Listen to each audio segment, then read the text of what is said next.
Hey everyone, welcome back to our channel. In today's video, I'll show you guys how to change your active status on Instagram. Changing your active status will help you by allowing you to control your active status, and you can control when your friends and family can see you. So first, open the Instagram app on your mobile device. After you're logged into the account you want to change your active status in, go to your profile by tapping your profile picture in the bottom right corner of your screen. Then you'll see many options on the top. Go ahead and tap on the menu icon on the top right corner of your screen. Then go ahead and tap on the search bar at the top, then type in messages. Then you'll see an option called messages and stored replies. Tap on it.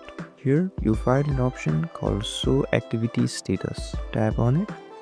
Then you can toggle the switch on or off to enable or disable your active status. Now we want to disable our active status, so I'll just go ahead and tap on it to turn it off, and there we go. Now you guys know how to change your active status on Instagram. If this video was helpful, don't forget to like, share and subscribe, and comment down below if there is anything else I can help you guys with. Thank you so much for watching. I'll see you guys next time.